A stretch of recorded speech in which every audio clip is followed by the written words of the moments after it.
Hello and welcome to 90.5 WESA's Good Question podcast. I'm series producer Katie Blackley.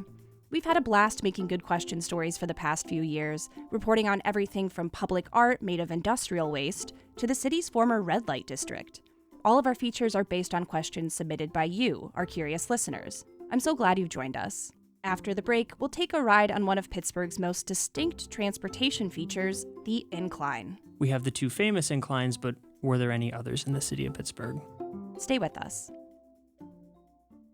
Support for the Good Question podcast is made possible by the Pittsburgh Symphony Orchestra, bringing great music to Pittsburgh for 126 years. Calendar of performances and ticket information is available at pittsburghsymphony.org.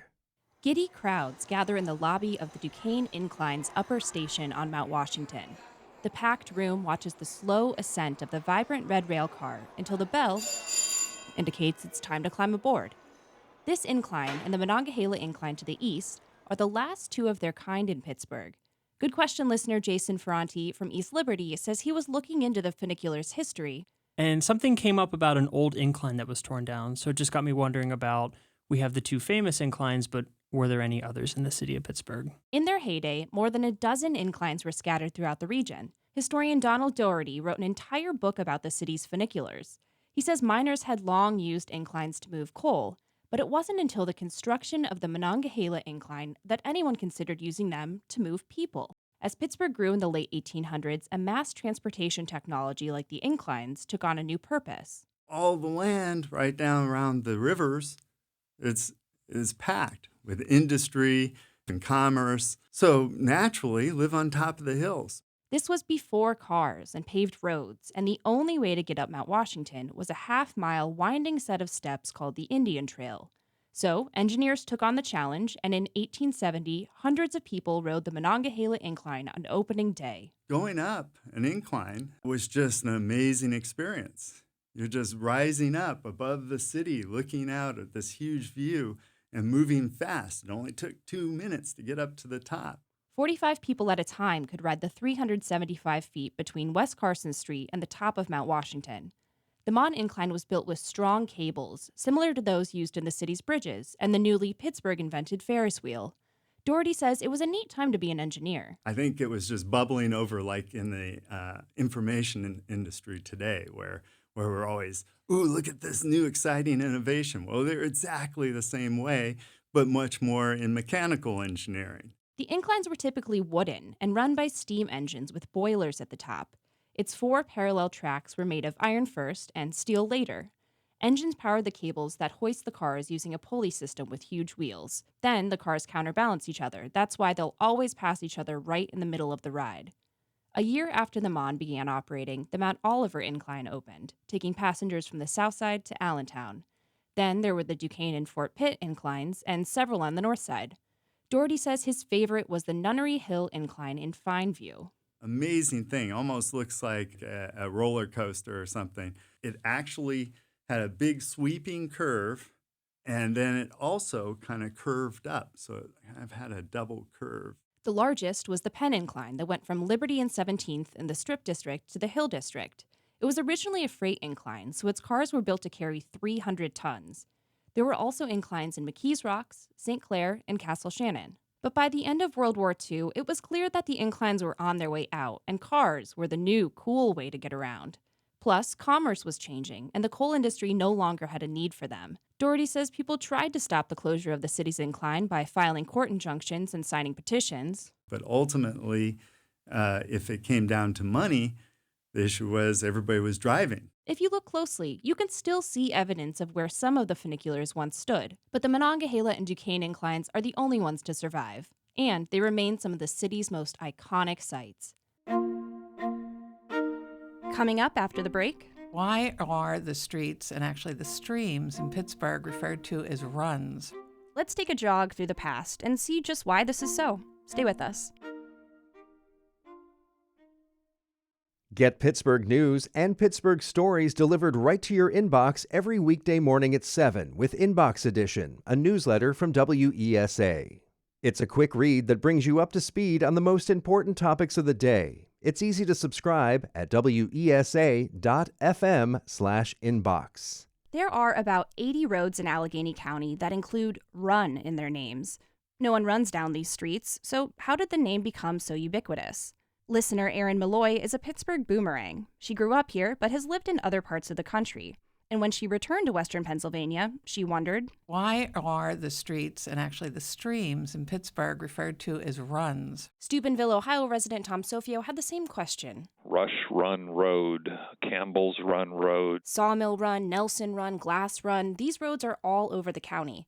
Usually they refer to the stream or creek that flows alongside the street. Most of these creeks are tributaries of the region's rivers. University of Southern Mississippi geography professor Joby Bass says they're not called creeks or streams or bayous here because the word originates from the large immigrant population that settled here. It looks like it came with Northern English people, Northern British people, and Scot-Irish. The city's early immigrants arrived from these European countries and settled in the frontier that would become Pittsburgh. The word run is Old English, derived from the word rinnen or irnin. It shares origins from Old European dialects and means to flow, or a watercourse. When people moved to Pennsylvania, they brought this word with them and named the creeks they encountered. Kind of like leaving a fingerprint. This is a concept called first effective settlement. The group that arrives in a location first and firmly establishes themselves leaves a lasting cultural impact. But this idea that this group of people called streams runs meant that everybody who came after it was going to use that term. Runs is used predominantly in Pennsylvania, West Virginia, and some parts of Ohio.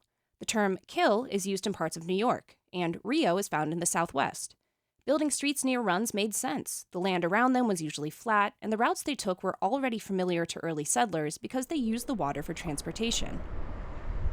Near Lowry's Run in the North Hills, next to a playground and construction site, history blogger John Chilkowski pulls out a piece of paper with all the streets called runs in Allegheny County. Almost every run road, does have some kind of creek near it or next to it or piped up next to it. Chilkowski has learned the origins of these run roads. In fact, he's currently writing a book about the stories behind local street names. Who is Jack's? Who is Thompson? Who is Beck's? All right, Gertie's. Each run tells a story. Take Woods Run Road. It's not named after the trees it winds through, but instead George Woods, an early surveyor in Pittsburgh. And Moon Run Road is a nod to the crescent-shaped curve of the Ohio River through that community. When you get mile roads in general, or mile runs, that could be for two reasons. One being that it's 4 miles long. The other, he says, is that the road begins 4 miles away from a city center. It measures length, which was important for travelers who didn't have a map or GPS. Then, of course, there are names after nature, like Deer Run Road and Spring Run Road, and some oddballs like Potato Garden Run Road and Rainbow Run Road. Wexford and the associated run is named after a town in southeast Ireland. Sawmill Run Boulevard refers to the former sawmill at the mouth of its namesake tributary through the West End. Sure, somewhere at the bottom of the hill, the creek still exists somewhere. I'm sure if you spent the time, you probably could track down the runs and creeks that all these things were named after. Every run has a story, whether it refers to an old landmark like Coal Pit Run or a former landowner like Flaherty Run. Each reflects the area's history. So next time you find yourself on a run road, look for the water that first helped connect and shape the region. Across the street from the Trolley Stop Inn on Library Road in Bethel Park, there's a sign. It's white and rectangular, the lettering is fading a little bit, and on the leftmost side is a large orange dot. It's nearly the size of a basketball, and the label boldly proclaims Orange Belt. Arrows point to the right, indicating that's the way to the airport and Upper St. Clair. When I see them as I'm driving around, the signs seem to follow a pretty random path. That's listener Julia Pepping. If I start from home and follow the Orange Belt signs, will I eventually find my way back home? And will I have circumnavigated the city of Pittsburgh? The Allegheny County Belt System is one of those things that once you know it's there, you'll start to see it everywhere. There are 6 colored belts: red, orange, yellow, green, blue, and purple. Pittsburgh Community Reinvestment Group Policy Director Chris Sandvig says the routes were designed in the 1940s by former Allegheny County Public Works engineer Joseph White. This was before President Dwight Eisenhower built the interstate highway system. The belts were meant to offer residents a way to get around the region without having to drive through the Golden Triangle downtown. Here's Sandvig. In Pittsburgh, if you're trying to get, like, say, east-west in the South Hills or north-south in the East Hills, you can't get there from here, right? Everything goes into the city and comes out, and so the belt system was kind of a way to get you around the city. Sandvig says the belt system wasn't technically built, it was more labeled. Each belt is different and sometimes connects you to places you wouldn't expect. The purple belt is the smallest, at about 2 miles, and circles the cultural district downtown. The blue belt runs just outside a lot of the city of Pittsburgh and is a little under 40 miles. The green belt could lead a North Hills family to Kennywood. If you're driving through Plum on the yellow belt, keep an eye out for a cat crossing sign. It was home to celebrity cat Pudgy Wudgy in the 80s and 90s. The orange belt is the longest and goes through all the parks: North, South, Boyce, Deer Lakes, and a few others.